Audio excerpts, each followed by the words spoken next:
来即摆即个确诊的病例数，逐工拢来破纪录。今仔日是6295例，啊，若昨甲昨日拢超过5000例。真侪民众哀怨，讲要甲即个病毒来共存，真正是无遐尔啊轻松。嘛是正经会去挖着病毒，只好是拼到病院来做即个 PCR 采检。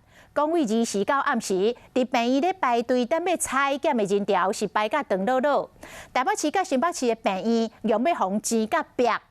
都有这个急诊室的医师拜托大家，若是无家属来确诊，或者是无症状者，请唔通因为惊狂走到急诊来体检，请大家把这个医疗资源留予上需要的人。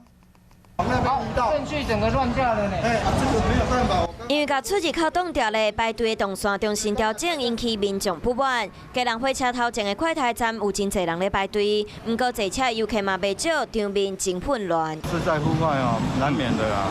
今天又太阳比较大，所以大家希望民众也可以体谅一下。人潮这么多的时候，你再排那个动线，其实真的是有限啊。伫大日头的脚拍至少半点钟，有人等甲真生气，和医护人员起口角。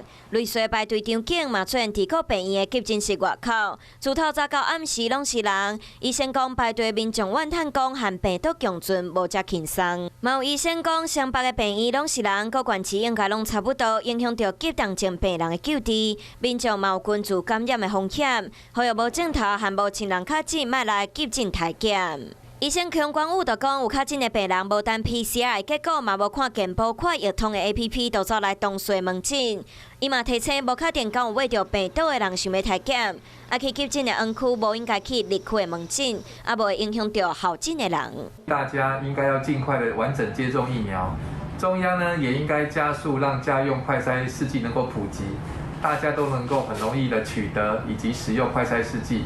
急诊医学会整理4点去病院的指引，无接触史嘛无症头，唔免接受病毒体检。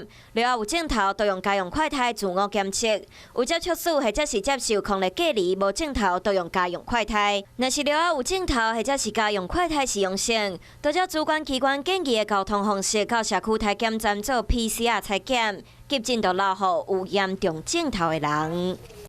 Hello， 大家好，我是乃瑜，要教给大家2个任务。第一个，华视新闻的脸书专页，你按赞了吗？还有华视新闻的 YouTube 频道，赶紧订阅起来，还要记得按赞，开启小铃铛哦。